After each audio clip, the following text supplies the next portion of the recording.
Happy Tuesday. Welcome back to the Wolff Den presented by Winnigan Academy. Mark Moyer doing some great things with his events. There's an actual job fair today for athletes at 4 p.m. Eastern. So check out winniganacademy.com. I'm Matt Wolff, founder and CEO of Ticket Time Machine. Today we have Gary Rogers to the Wolff Den. Gary, welcome to the Wolff Den. How's everything going? Oh, that's great. And thanks for having me, Matt. Yeah, excited to talk to you because you're doing some great things in the storytelling world, which is, we're all about memories and telling stories and keeping conversations moving forward. But for those in the audience who don't know who you are, give them a quick introduction. Yeah, my name is Gary Rogers, and I grew up in Cincinnati, was there for many years, and just recently, in the last 3 years, we moved to Florida. I am married. I've got 2 dogs. I guess we'd talk about some of my past playing sports because that kind of has to do with what my business is about and how I started. But yeah, I'll just share that when the time comes up. But, I guess I would call myself, my expertise used to be playing sports, but of course doesn't last forever. I wish it would, but, yeah, we'll talk more about that, I'm assuming. Yeah. So you have a company called Check Your Game, and we'll get into that. You're a former CFL player, and so let's start there. Let's start with sports. You grew up. How did you get to be a CFL player?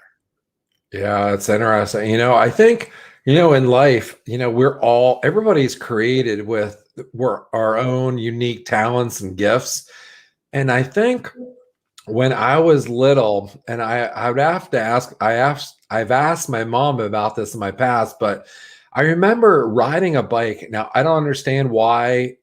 I think it was one or two. It sounds crazy, but I was like, Mom, was I 1 or was I 2? Whatever it was, I was able to ride my bike, and like I couldn't touch the pedals too much, or I couldn't do the brake, so I could just go straight. And I was just like, I guess my hand-eye coordination, my balance was, I don't know. I was just, I had some gifts, God like gives everybody different gifts. And I guess that was the first, if I could look back at myself riding this bike, well, I did hit a van, because I couldn't brake.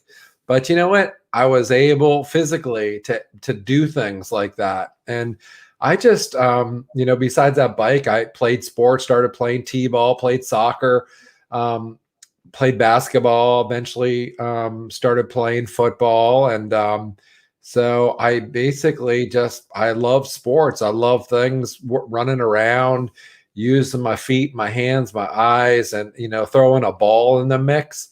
I mean, if I was in Canada, it'd be a puck. I would have loved to play hockey, but, I love just running around and just playing sports. And so you ask how I became a CFL player. Well, do you have any other questions, or should I just keep on going? Because this could be long-winded. What do you think? We could talk. I want to know how you became, but I actually want to tangent for a second here, because you said something that really intrigues me. Is like, I don't know why. And for me, people are always asking why. Is like, you don't need to know why. And then on the flip side, people aren't asking why when they should be asking why. Like if you're trying to take the information you get as why to help you in the future, it's great. If you're trying to figure out why as to why something is, it's a kind of a waste of your time, I think. So your question to me is just a comment, no question. But I just wanted to make that statement. So you play football, but like, when did you know you were good at football enough to play, at a higher level, maybe even start in college and then go to professional? Yeah, I don't know. I feel like I was just sort of good at all sports, and baseball was more my love. When I was little, I thought, I remember telling my parents, I'm going to be a professional baseball player and I'm going to get a scholarship. And maybe I was thinking baseball. I don't know. I just thought some sort of sport would be it. But as I continued playing in high school, and, as I got older and got more mature, and, all of a sudden, like maybe people on the outside would start, noticing, and along with stats. I was a safety in high school in football. And so one of the stats you can get, well, of course, you have tackles and knockdowns and interceptions. I just remember one of those things my junior, well, let's go back. My freshman year, freshmen usually don't play in varsity, but I don't know what happened. I remember this one practice where the coach was like, I did something, and he's like, all right, Gary Rogers, you're going to be going with the varsity. You're going to dress with the varsity, and we're going to put you on the kickoff team. So I guess that was the first time that maybe I felt like a coach was like, well, he noticed something. I had no idea what I did. So I started playing varsity as a freshman just on kickoff. And then the following year, I was playing safety. I was starting. And like I said, you get stats and interceptions. And I don't know, I was just getting a lot of interceptions. And I was all of a sudden taking notice of that. And others were taking notice. And I just maybe I'm okay. And then as far as my scholarship, I was thinking, well, baseball, I stopped playing baseball after my sophomore year because it just was boring. You're sitting half the time, in the dugout. I'm like, I need to be moving around. In fact, my college nickname was Hype. And so if you can imagine a hype, I was probably even more hyped up in high school. I mean, I was just always moving and running and doing things. And it's I needed a sport that I could be doing something all the time. And so baseball didn't provide that for me. But so I go through high school, and I guess you get noticed, and each year you get better and better, and you get awards and different things like that. And so I guess slowly I realized, yeah, maybe I can play in college. Now, I didn't necessarily have my parents saying something. Like my dad, he did play football in college, but he wasn't a huge communicator, and he didn't totally he wasn't there kind of like, hey, Gary, yeah, you have what it takes or whatever. I didn't really have that. In fact, a lot of kids really don't have that. And of course, with technology, it's slightly different, so kids can realize that. But I think I think the one thing that they do have is people rah-rah and cheerleading them too much, telling them, hey, you're here when you might actually be here. That could be a problem from a parent's point of view too. Oh yeah. I mean, you see, so on technology, I mean, I watch I see some stuff on Facebook, and I see some videos oh yeah, my son's amazing, or my daughter's amazing, or whatever. And, you kind of watch it. You kind of I don't know. I mean, yeah, they're pretty good. Maybe they're good for their school and for their league. But man, when you continue going to the next level, even if it's Division III or something, I mean, it's it's more elite. I mean, you're not, unless you've been there, then you're not totally, a parent can't totally say, yeah, my son or daughter is going to be good enough. And yeah, of course, it's great to encourage kids. And I would never say discourage somebody, but you also have to be real about it. You can't just encourage. You can't encourage for the next level. Just be honest, encourage somebody, but at the same time, be honest with them. If they're saying, yeah, I'm going to be going pro or doing whatever, hey, not a lot of people get there. You got to work hard. Don't give up. But right now, you're running a 4.9 and you're a DB. Well, listen, you're going to have to get down to a 4.3. I mean, that's be real about it. Most people aren't doing that, No, not easy to do. And at what point when you were playing college did you realize I might be able to be turned pro? So, what? I did not. Yeah, that's a good question. I haven't been asked that question. So I played 4 years at Vanderbilt. I was not redshirted. I should have been redshirted. I was a safety going in to college, and they moved me to outside linebacker, which, man, I was a safety. I mean, I was 185 pounds, 6'2", 6'3", 185 going to linebacker, and it was a rough first year. Second year wasn't even easy. The third year, but in my fourth year, I'm finally starting to learn. I'm starting to get a little stronger. I'm learning about the game of football more. And I think at the end of the season, I was, and I had no idea about this at all. I actually moved from weak side line, outside linebacker to, they called it nose backer. And a nose backer, I don't know, the year before they put a guy over the center, and they had him kind of, not hitting people, but kind of like hopping through gaps and doing different things. So they decided that they were going to take me. There's three of us: Shelton Quarles, linebacker for the Bucks for 11 years. Rico Francis was another outside linebacker, and myself.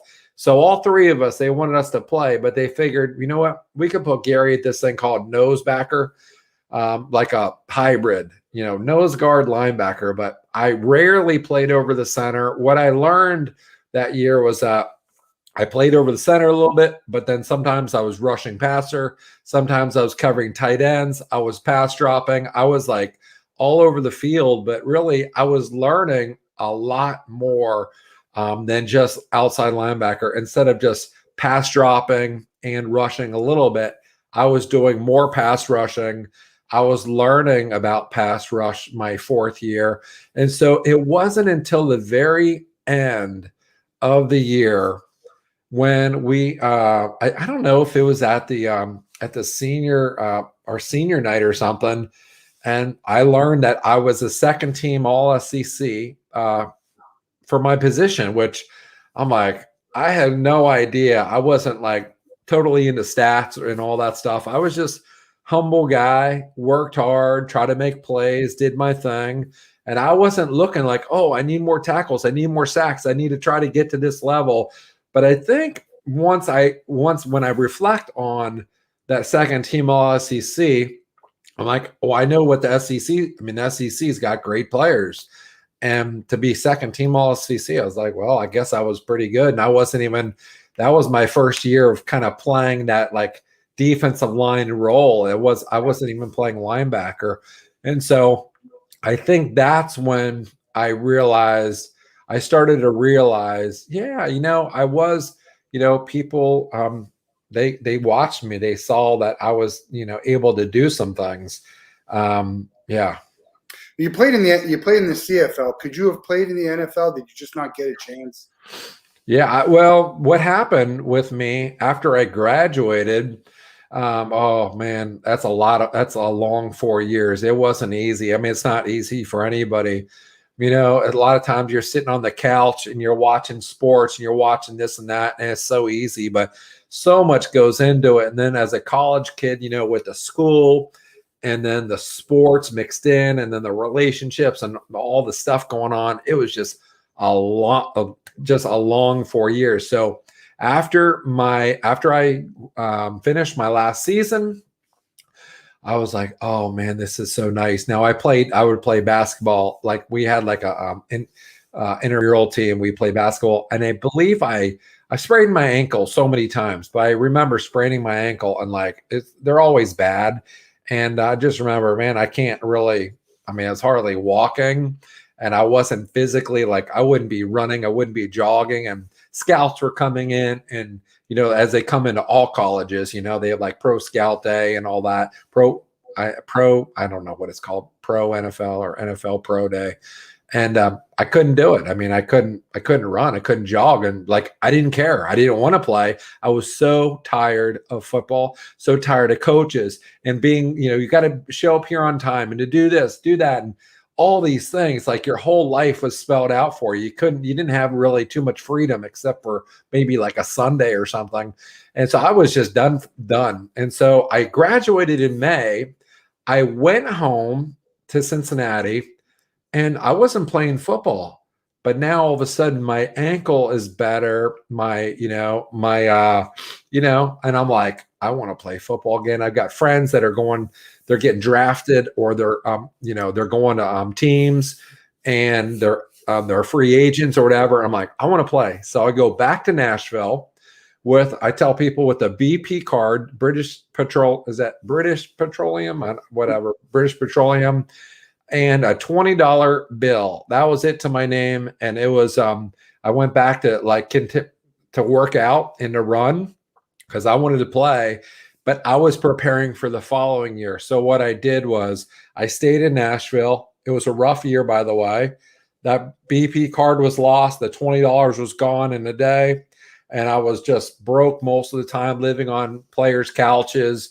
And some of these guys, they had to kick me out, man. Like, Gary, you got to go, man. You got to do something, But I eventually, I stayed in Nashville in order to work out, and I had one workout with some NFL teams, and it's a long story, but I did good, jumped high and was quick and whatever, did my thing, but people didn't even know who I was. I showed up to that event on my own. They're like, "Hey, who are you?" I'm like, "I'm Gary from last year," and no one knew who I was. I just kind of showed up on my own. I didn't know how to do it. But then I have a friend from college whose dad in Atlanta says, "Gary, I've got a player personnel guy from the CFL. He's working people out once you come down." And so what I did in the springtime is I drove down to Atlanta. I worked out for this guy, Jim Pop, and it's 50 of us. I don't know, just a whole crew of us. I remember a bunch of guys from Auburn who I played against, but now this is a year later, right? So I hadn't played in a year, right? And we just played football. I don't know if we had a helmet or what, but we were like, it was kind of physical. We were doing drills and doing, one-on-one drills and pass rush drills and all that. And at the very end, the guy, Jim Pop, he's like, he just called out 3 or 4 people. And like my name was one of them. And so that's how I got my start. I got invited to camp. That's a good, it sounds like it's always great to be able to do what you love, right? That's the first thing. Who is the best player you ever played with and against? Oh, man. I mean, well, there's a lot of them. Like in college, there was a lot of them, like, Emmitt Smith, like receivers like Alvin Harper.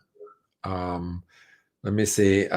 Was it Pickens? What's Pickens' name? Alvin Harper and Chris Pickens, not Chris. Carl Pickens? Wasn't it Carl? Carl Pickens. Yeah, that's right. Carl Pickens and Anthony and I'm forgetting these names, but those guys were on a squad. Every running back from Tennessee, first, second, and third string were all NFL players. So every one of them was great. Let me see, Garrison Hurst, years later with Georgia. And I don't know. I'm just forgetting some of those. Harrison would have had a great career if he didn't hurt it at the Pro Bowl beach. Wasn't it beach football they played? And he tore his knee and that was it. I think that was yeah.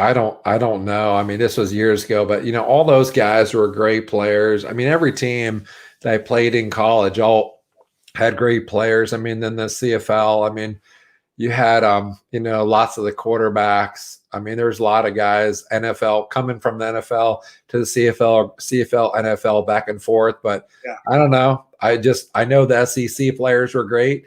And when I showed up at a CFL game, hey, I was like all business or else you're going to get your butt kicked. It was like competitive. Doug Flutie played against him a bunch, played against Jeff Garcia.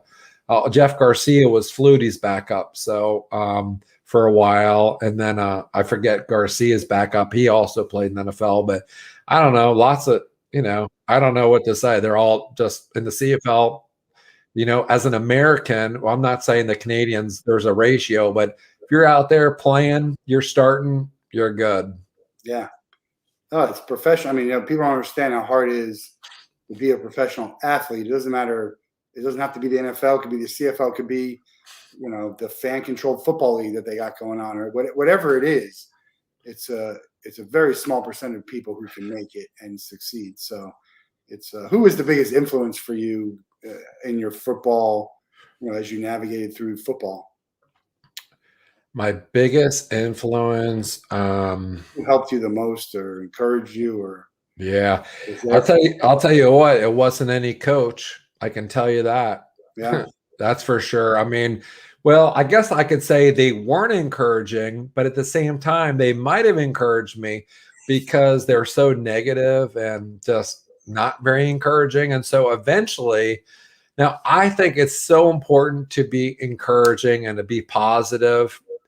But there came a time when there was such a lack of that it actually motivated me. In fact, some of my greatest moments, I remember this one moment when this one coach, when I came in at halftime, this is in the CFL, I was playing for Montreal at the time. This coach says, I'm not going to say the word because I don't really swear. I mean, he swore, but he said, Rogers, wipe that effing smirk off your face or something like that. Yeah. I'm like, really? Like, what are you talking about, man? Like, are you not watching me out there? Do you not see what I just did my first half? Do you not see, like, I'm getting to the quarterback? I'm like, no one can touch me. I'm making plays. I'm like, I'm getting chills thinking about this because this was like a big game for me. Yeah. My first game playing for Montreal, and I got this coach telling me to wipe the effing smirk off my face. And so that kind of stuff. Now, I was probably 25 or 26 at the time.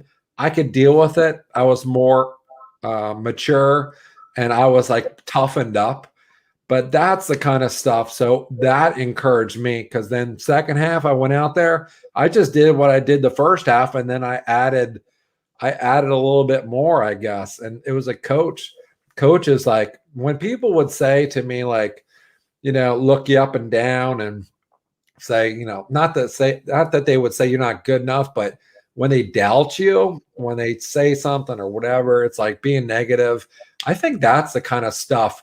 Getting yelled at eventually really just ticked me off. And finally, I was at a place where I used that to my advantage and said, okay, well, thank you for doubting me. Now I'm going to show you. And of course, some of these times, you got to, it might take a year or two. It's like, it's not like you can right away show somebody. Sometimes you go in the off season, you're working hard, you're doing things that other kids aren't doing. I mean, if you just show up and do what everybody else does, you're going to be like average. I mean, there's some exceptions, obviously, just some ringers out there that are just totally gifted, physically, that may not have to do that. But I had to work at it. And but yeah, coaches were the ones probably that motivated me the most. Now, of course, my mom would be the most encouraging throughout college, and just in life would be the one that would say, Gary, you can do it. Yeah. Coaching is, I'm of the opinion, I'm not the one who originated this, but coaches get too much credit for wins and too much blame for losses. Their job is to put you in a position to be successful, and then you have to execute. And so part of it, the failure of teams could be that, he didn't make the scheme right and put you in the best place to succeed. But there was a point when you're actually playing where, regardless if they put you in the right place, you could still make a play. So it's hard to always blame the coaches on it. And then, players, it's tough. Some players don't react well to coaches yelling at you. I remember the movie Remember the Titans, when he was, when he mentioned something to the quarterback or cornerback, and he just said something. He went off. He's like, look, I don't need this. So some people react good to that. Some people need to be motivated. Some people need to be, talked up. And it doesn't, you can't. It's not a one size fits all. So when you see someone like what the heck's his name, Martin from South Carolina in basketball, yelling like a lunatic on the side, and he's a great coach and people love him. But you just have to, not every player is going to react well to that. And some people need to have some more encouragement rather than, get lit up. Yeah, I mean, I think that's just like in a workplace too. Yeah. The owner of a company, you got all these different personalities, and the bottom line is that everybody, I believe, needs encouragement at some level, but some people may not need it as much. But I don't think yelling does it. I mean, there's constructive criticism or whatever, but I really think that negative stuff, I mean, I've seen it. I just feel like, to be positive will get way more out of an athlete than being negative, even if you can deal with it, like some athletes can deal with. Yeah. So let's talk about after your playing days, because you and I, we got introduced and we operate in a lot of the same networking circles where a lot of the people there are coaches and they're trying to help. Same with you, trying to help athletes figure out, like, I'm done playing, now what? What the heck am I going to do with the rest of my life? And so, how did you figure out what you were going to do for the rest of your life? At least the first step. It might have changed 6 or 7 times since then, but that first step, say, all right, my playing days are over, and so now what? Well, let me tell you, I am so thankful that I wasn't dumped and like had no idea. I made some changes in my life while I was in the middle of playing football, and just so thankful that I did, because man, I could just, a lot of these athletes, when you're just putting everything into your sport and you just think it's just going to last forever, and then all of a sudden you get an injury, you get cut, you're too old, whatever, something takes you away from your sport, and then you leave. Well, like you can see and you hear about it, but these athletes, like their identities are in their being an athlete, and that's just crushing, right? And people are just like, you hear about people losing everything they've got and their money and selling Super Bowl rings and whatever it is, right? But what happened to me was I finished a season and I came back in the off season in Cincinnati. I was living in an apartment, and I basically had this rock bottom.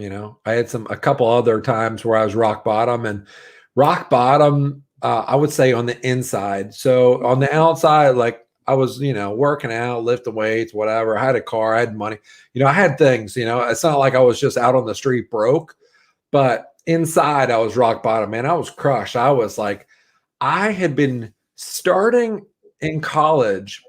I had begun to put myself first and my sports first. And so those two things, that's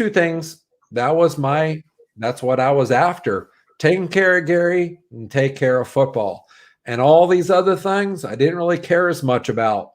And as each year went through college, I started doing that more and more and more. And then when I got to Canada, I did it more and more and more. And then I was after these highs. The highs would get bigger and bigger, and, on and off the field. And so what happened to me was I hit this rock bottom, and I wasn't doing life right. I'm a Christian, and I have this belief that, God's in my life. And for a while I was doing okay, but then I said, you know what? I don't know what's up with God, man. Gary's in charge. Gary is the one making the team. Gary is the one doing this and that. Gary's going after these highs. Gary, it's all about Gary. I was driving my thing and my car. And I tell you what, God's like, no, Gary, I'm not going to allow the things that you're doing are not good, And so all these things, all these highs, I get these highs, then the next day come down low. The highs would get not as high, the lows would get lower. And you know what? Eventually the highs, it just wasn't cutting it. I even would tell people that eating food didn't even satisfy me. Like you feel like you're hungry, you eat some food, you feel good, but I couldn't even find satisfaction with that. So this is what I did. Had this rock bottom moment, I had to change. So I basically made a choice. It wasn't going down Gary's path anymore. I said, God, I'm sorry about this. Be in charge. What is it that you want me to do? How do you want me treating people? What do you want me to do with my education? How do you want me to, work out and lift weights for football that I was still playing? What do you want me doing on the weekends? How do you want me to do the party scene? Whatever it was, I basically that year I looked at my game of life. I looked in a mirror. I looked on the outside and I looked on the inside, and I made changes. And so going back to play that new season, I still had to lift weights, run, get in shape. I had to make the team, but I also made a decision that I'm going to stay away from the bar scene. I'm going to treat other people better. I wanted to take a Dale Carnegie class. I couldn't even stand up and say my name in a room. I wanted to improve, and so I so that was I think that was my third or fourth year that I think after my third year, and I finally, I started to take the identity of being an athlete away, and I started to put my identity was slowly changing, and I was slowly starting to think about life. And so that was the very first time that well, let me just tell you, I found the 100% formula. Everybody talks about giving 100%, and I found it that year. In fact, that's why I'm doing what I do today. It was during that year I finally realized that when you examine your game of life, you look at all the different areas and you work on them, every single one of them, not just the ones that come easy, but every single one of them. And then you could bring that, my sport, my job was football. All those choices, even the stuff that's outside of my sport, it all affected my sport. I was finally able to give my best in my sport on the field, but also off the field. And so, you're talking about leaving football. I continued. I did a little business venture that year after we went to the Grey Cup, and I created these calendars. In fact, I did a post on it today randomly about these calendars, sold these calendars. And then the next year played football, created my second edition calendar, sold those, learned a lot. I think in my sixth year, now my fifth and sixth year, my fourth and fifth year, I tore my knee, broke an arm the next year. My sixth year, I was cut. So I got cut. Now, let me tell you, that identity was slowly being taken away. I wasn't like Gary the athlete as much, but it was still so hard. I mean, I was embarrassed. I was like, I can't go back home. I don't want people to see me. Like, why aren't you playing, Gary? I mean, like, but I was on a much different level. I mean, I had been changing for 2.5 years, and I was so thankful that I changed. And by the way, after that season of change of my rock bottom and my changes and figuring out the 100%, that's the time when I came up with I put the 3 words together: check your game. And yeah. Yeah. So Man in the Mirror, maybe my favorite song of all time. Definitely my favorite Michael Jackson song. It's just, that's what it takes sometimes. You just got to look and, look in the mirror and make that change. That's the lyrics, but no one's going to do it for you. There are people who help you and try and guide you, but at the end of the day, we're the ones who have to do it. So tell everyone about Check Your Game. What is it? What does it do? How can people get involved? And why is it so important? Well, the one thing is, I didn't want to look at myself. I didn't want to examine my game of life, but I only did it because I was at this bottom place. And so normally we don't want to get better. We don't want to look at ourselves. We don't want to examine all the different areas of our life unless some sort of adversity takes place. There's always that adversity always precedes change, because when we're doing good, we're winning games or we're making money, we've got great relations. If everything is going good in life, why do we want to change? Most of us don't want to change. It's usually that adversity. I'm guilty of that too. I just had a conversation with my wife about it, just like worried about, why do we have to wait for something? And again, I'm guilty of it. But why do we have to wait for something bad to happen in order to correct things and put us on the right path? Yeah, I don't know why that is, but that's that's how we're all wired. Usually we have to be humbled slightly for us to want to change. And sometimes those things that would seem like they'd be humbling aren't even enough. And so you need to get humbled even more and more and more.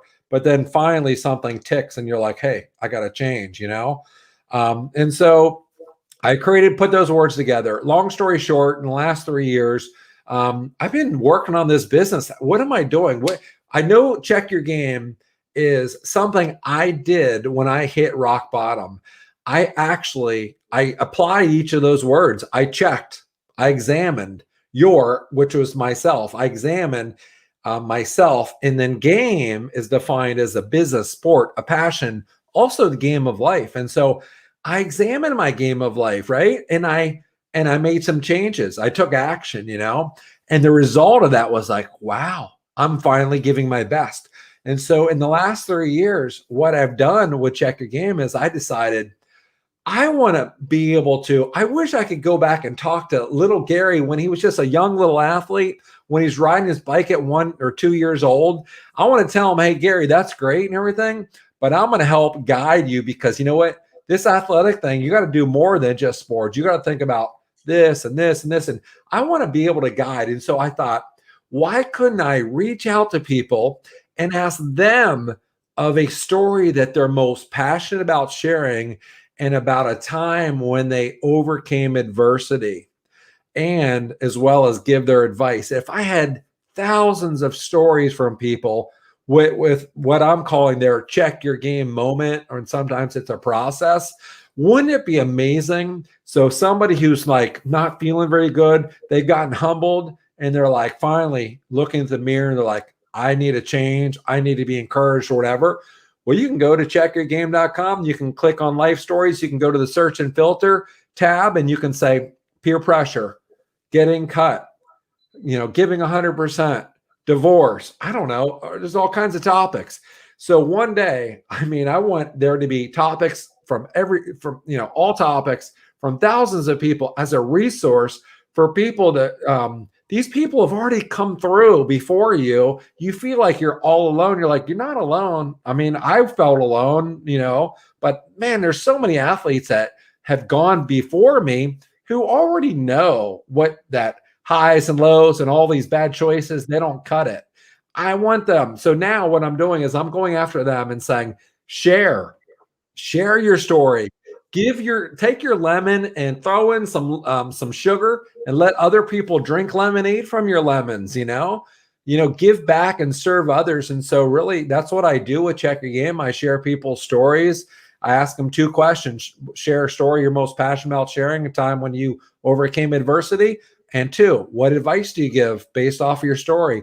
And I take those stories, I send them through an email group and do some social media stuff. But those are a resource. Those are there. So when people need encouraged, they need to feel less alone, you can go and you can find those stories and read those stories, share comments, be encouraged. Yeah. So those people who know me know I'm a Same Here CEO. Same Here is a global mental health organization who's keeping the conversation moving forward with regards to mental health, and under the impression that 5 in 5, everyone has some sort of mental health challenge. And what I love about what you're doing, and what I always say is, like, I'm a unique person, I think so, but the stuff that I've went through is not unique. There's someone out there, and I don't care what you're going through. There's someone out there who has gone through something that's very similar. And if we start sharing these stories and then other people hear about it, 2 things happen. 1, you feel more comfortable sharing your story with others. Yeah. And the second thing is you realize that I'm not alone. Even if someone didn't experience the same thing as you, they experienced something similar where you can actually have those shared experiences and feel like, there are other people out there who are going through what you're going through, who want to help, who want to listen. And then, so that's really one of the things I love about what you're doing, and the storytelling and sharing. People you wouldn't think that had any problem, right? We think all these people have these great lives, right? They have all this money and they're a professional athlete and they're an actress and $100 million here and the house and wife and kids. And then we see, a story like Chester Bedingfield and Robin Williams and all these people who end up, ending their life. And maybe if they would have shared what was going on, maybe somebody could have been like, you know what, I can help you, or so I think in sharing the story, you just never know who it's going to hit and how it's going to affect them. And it's all done by a click of a button too. That's the amazing thing about everything. The Wolff Den, Ticket Time Machine, Check Your Game, Same Here. All it takes is a click of the button, and then someone else could see it, and then they click a button. I think you were the one to tell me about the 20. What was the multiplier? What was the multiplier you were talking about? So a part of my process, when people share their story, I ask people to nominate 2 people. And so they want to nominate you. The reason why you nominate somebody is you're nominating them to help grow our community. So if you want to thank somebody, encourage somebody, acknowledge somebody, or memorialize somebody, That spells out team, thank, encourage, acknowledge, memorialize. And so you share those comments. I reach out to them and ask them to share their story. So this is what happens. If one person nominates two people and they share their story, and those two people nominate another two people, so it's a doubling effect. If that doubling effect takes place, if there's 20 cycles of that, it becomes over 1 million people. Yeah. Powerful. I mean, it's just, you just never know who's going to see it. I was just telling you before about, I got a request for a ticket from someone. I was like, oh, how'd you find out? Oh, someone at the stadium said, look at this company. I'm like, that's incredible. Like, it's not, there's buzz and you don't even know it's happening or who it's going to hit or how it's going to go. And next thing you know, you're going to hear from someone out in the other side of the world who heard a story and they want to share their story. And now we can expand it over continents and countries and different industries and different, age groups and sexes and all of that stuff. It just multiplies. And that's how community is built.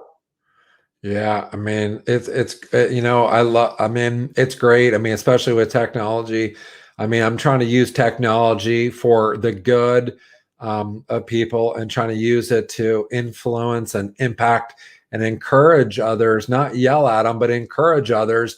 And what I've seen is that when people share stories and they go through this process, not only does it do something really special for them, but also it does something special for those who read it. And I hear from them and their comments and like all together. I mean, I get so excited when I read a comment saying, hey, listen, James, I you know what? My wife has cancer and she has breast cancer. And my wife also pays the bills. And my story is just like your story, Jim.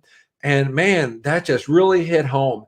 And just to see the similarities with, when people read these stories, like, wow, we're all unique, but we all share some similar things. And just to be able to encourage both parties. And I love doing this. I love sharing people's stories. I love asking them to nominate two people, go through the process and I call it impact exponentially, because that's what happens. If they can do all this, and we'll talk about money, but they can do this for free. There is no money that they have to contribute in order to go through this. Only unless somebody wants to contribute, they can do that through the nomination process. But you know what? It really is all free, because my purpose is really just to give back to what I really needed when I was growing up, and I know other people need it as well. Yeah.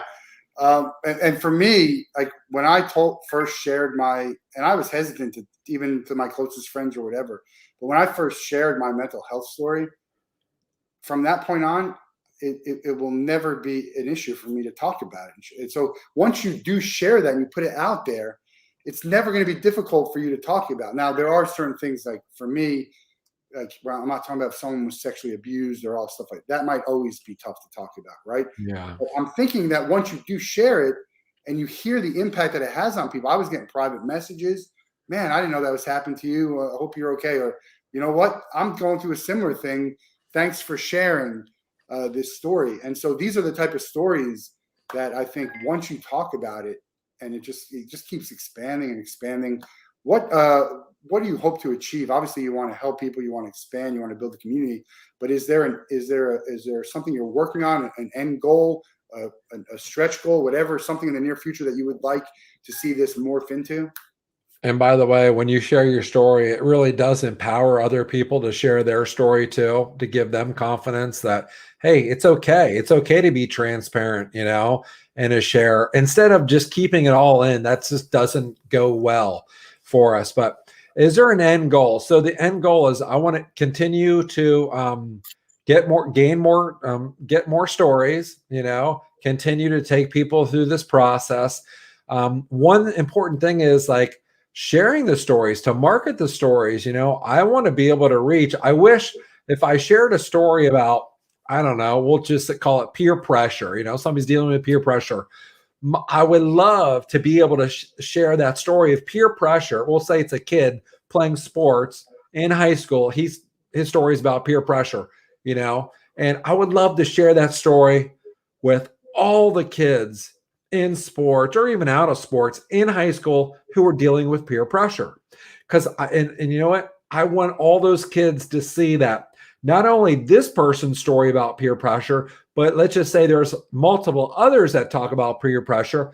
They're going to be able to read the same kind of stuff. They're going to get the same kind of advice. Maybe the story is slightly different, but it's all very similar. They're all going to say the advice is going to be the same thing. Say no, say no, say no, right? And so they get to make their choice then. But really, I think my biggest thing, I want to be able to take these stories and connect them to those who need that encouragement. And so I'm always working on that, but it's real simple. I'm keeping it real simple.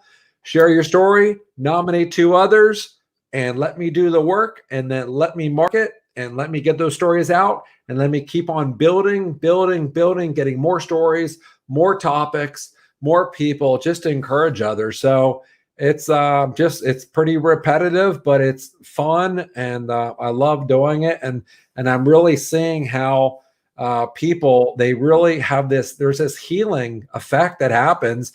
And Matt, you would say probably the same thing. I would think every time you share your story, does that feel good to you? Do you feel some relief? Yeah, I mean, I like sharing it because of what I think my sharing will do. I don't know if it helps me anymore to share at this point, but it does. I feel like it's an impact on others. So that to me gives me a great feeling. It makes me feel better. Yeah. For sure. Yep. I have a couple of people in mind that actually they've been on the Wolff Den. They were Wolff Den guests who when I write my story, I will definitely nominate those 2. I think they would find some value in what you're doing and hopefully be able to share their story. Everybody's got a story to tell. Everyone does. And that's Yeah. why when people are asking me like, well, why are they on the Wolff Den? I'm like, first of all, they have a great story, and I think that people need to hear about this story because the same stories have been told all the time, right? I mean, we know the story about the famous people, right? And we hear it time and time again, and the story never changes. So now you got this new wave of people who have just as incredible stories to tell. And the only difference between them and these other people is that these other people are a celebrity or an influencer. Yeah, that's interesting, Matt. You brought that up because really what I tell people is I have a stage for all people. I've got a stage for you to share your story. And, a lot of us, you have a stage, I've got a stage, maybe a book author has a stage, a business owner has a stage, a professional athlete has a stage, somebody who's got a podcast. But there's many people out there, they don't have this stage. And so this stage is not only for those people who already have a stage, but this is also for those people who don't have a stage. And I talked to a lady the other day. She's like, I've been looking at places to share my story. I really want to get it out. And so she doesn't have a stage. And we talked about it, and she will be sharing. But we provide a stage. We provide a place for you to share your story. And you know what? Your story matters. Your life counts. And your story can always give back. Even when you're not around, it's going to be up there to be able to serve and to help and encourage others. And I do have a couple of people on my site that are no longer here, but you know what? Their story is still there, and it's going to be impacting others always. Yeah. I think it's important to give people, even who do have a stage or a platform, because I have a different audience in there. And no matter, I said this last night, I'll say it every time. I don't care who you are, how famous you are. I got people in my network who have no idea who you are, and they're high level executives and other famous people, and lawyers and doctors and mothers and fathers, and so I think with the multiplier, I think it's everyone. There's no reason why you shouldn't come onto my show. And we've had some really high profile people, and we have some really high profile people, Heisman Trophy winners and Olympians and actors and musicians who are going to be in the Hall of Fame at some point. And then everyday heroes, just regular people who are doing fantastic things that are unbelievable, really. The stuff that people do that don't get credit, and they don't do it for the credit. That's not why they do it, but they should be recognized and their story should be told because it could help a lot more people. That's just how I feel.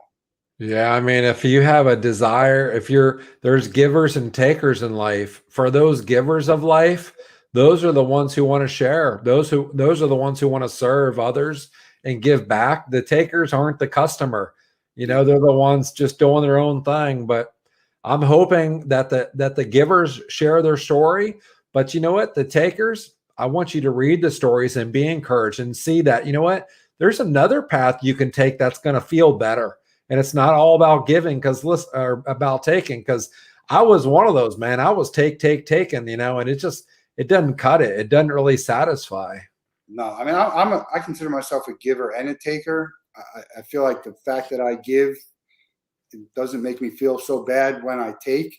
And for me, I think some people you help, some people help you, some people you can collaborate and help each other. Yeah. And there's value in every relationship, but that's up to you to decide, hey, is this person worth having in my life, even if all I'm doing is helping them?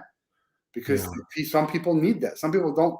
There's some people there's not much I could do. I have a friend, there's really very little I could do for her, and I always feel like I'm taking, I'm going to you for advice, but I can't. Look, she knows that if there's anything I could do to help her, I would do it. And if everything she ever needed, she'd come to me. But it just so happens that I'm a taker in this part of the relationship, and it's still, it's a beautiful thing that we have, because not everybody is going to help you, and you're not going to be able to help everybody. But I think if you're open to it, that's the most important part. Yeah, I mean, you talk about taking, but yeah, when your heart is like, you've got this giving heart, of course we're taking. There's times that maybe we're doing more taking and other people are encouraging us more than us giving encouragement. But if you're always available and ready to be giving, to be helping, whatever it is they ask you to do, that's really, that's important. And Matt, I'm just calling you a giver, man, based off of how you explained it. I'm a weird soul, man. I'm giving, I'm selfish, I'm taking. I got a little bit of everything in me, and I'm comfortable with it. It's like, I look at myself in the mirror and I'm comfortable with it. I understand it's not all going to be good, and that's fine. What disappoints me about people is that they forget where they came from. They forget that they needed help along the way, and then when you ask them for help, like, they can't be bothered. Like, almost everyone needed help to get where they were. I don't even, the Tom Brady's of the world, all of them, the actresses, the Bill Gates, whoever it was, someone gave him a chance. Someone helped them, whether it was financially or, just by time. And so I think, when others who have attained that level don't give back, it's just disappointing to me, because I think that's one of the things. While we don't have unlimited time, I think that's one of the easiest things to give people is your time. Yeah, absolutely. You're right. You're right about all that. And really, it comes down to, giving and taking. When you're serving people, that feels so much better. Keep doing it, man. Help people, open up a door for somebody, but giving somebody your time, help connecting somebody, being there to listen.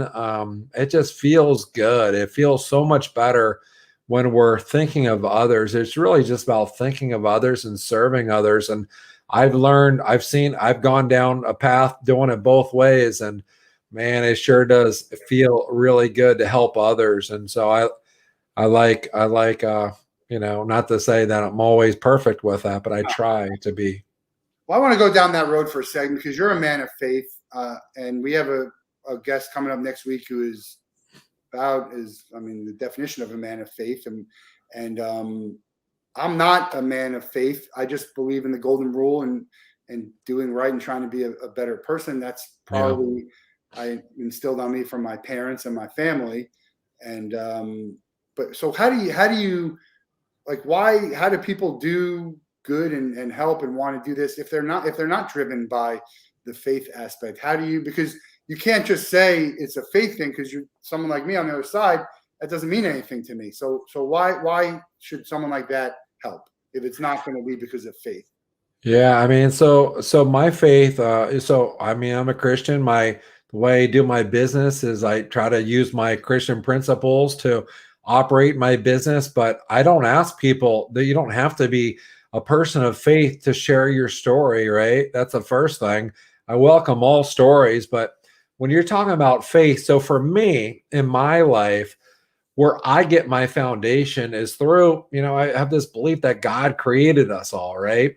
And so God's got this plan and God talks about different things, some suggestions, I guess you could say. It's in the Bible, do this and it's going to be better than if you do that. And a lot of people, live by the golden rule, you could use that, for example. I mean, God says, hey, love people, love God first, love your neighbor second.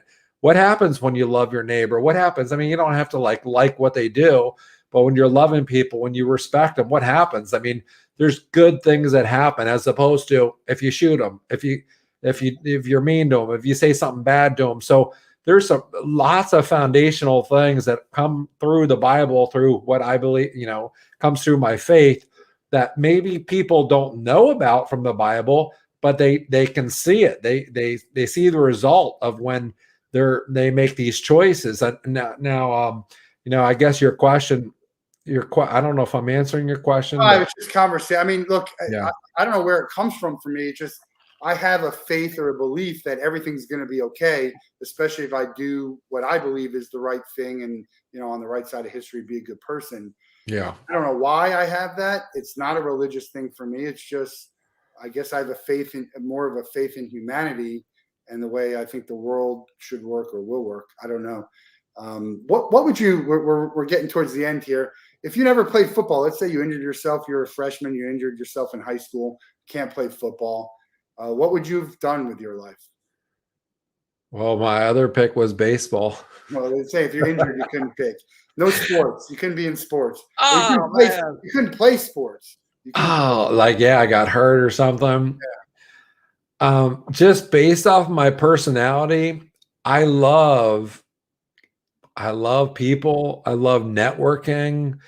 I love connecting people, like kind of what I'm doing now with Check Your Game. I mean, even if I didn't play sports, I can still do Check Your Game, I mean, 20 years ago, would you have started that? I mean, isn't your journey through sports kind of what brought you to Check Your Game? Yeah, I mean, I got to that rock bottom place a little faster maybe through sports because those highs and lows came faster than if I was not an athlete, not signing autographs or on TV or something.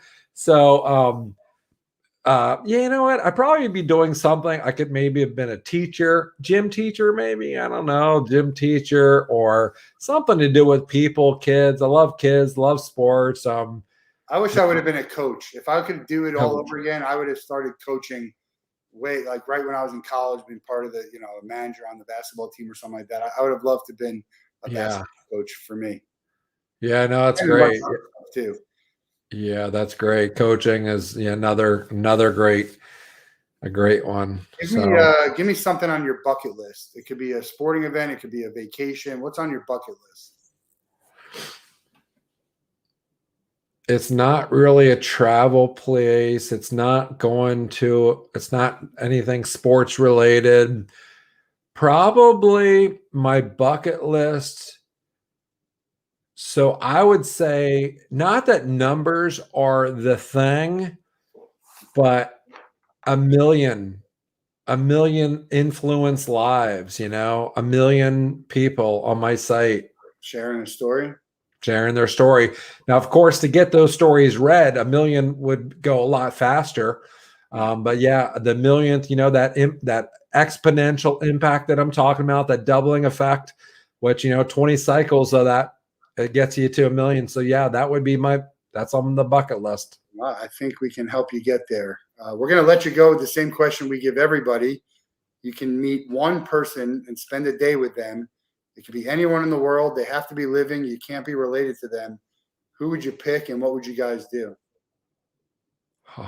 We do outreach for our guests. We're going to make it happen. We got a ton of people who said Obama. So we're going to have a big party and hopefully get Obama there, even if we got to pay him to speak at a private ticket time machine event. But anyway, pick someone. It could be anyone. It doesn't have to be in sports. It doesn't have to be a celebrity. Just someone who you don't have access to, who you'd love to spend the day with. And what would you do? You know what? I mean, without thinking too hard about this, I would probably say because I'm in Tampa, I'm in St. Pete, and of course I got some connections with the Bucks. I got a good friend who works there. You know what? He's a great quarterback, one of the greatest quarterbacks ever. And I probably want to hang out with Tom, Tom Brady. which is feasible, and just to be asking him, what it takes, just to hear a little bit more about his mindset and his work ethic and just some of the things that it takes to be such a great athlete. Yeah, there's a guy. Took a long time for him to play in. No one knows him as a college player because he Yeah. played more than you think he did, but he didn't. He wasn't immediately a starter. 6th-round No. pick. Just Yeah. an incredible story, and I don't know, maybe the greatest athlete that we've ever seen. One of them. He's definitely up there. Yeah. Yeah. I'm a John Elway guy, so I still think he's the best quarterback ever. But it's hard to argue against Tom Brady. There's a lot of great athletes, and you could choose any one of them, and they would have probably very similar answers. But I just figure since I could that one could be more, I could see that one happening with Brady somehow, meeting my friend Shelton for a drink or something. Maybe Brady shows up. There you go. He's on the list. Tom's on the list. I have to go back to think. I'm not sure if he was mentioned before, but anyway, he's on the list now. We're going to do some outreach for it. Really appreciate your time here today on the Wolff Den. Gary Rogers, checkyourgame.com. Go on there, share your story, nominate some other people, and let's get this to 1 million. Awesome. Hey, thank you so much, Matt, for having me. Yeah, we'll see you soon. And we got another guest tomorrow on the Wolff Den. So tune in, check out Mark Moyer's athlete job fair, winagainacademy.com. I believe it's at 4 p.m. Eastern today in a couple hours. So check that out if you're an athlete or if you know athletes who are looking to get into the workspace after their playing days. Check it out and have a great day. We'll talk to you soon.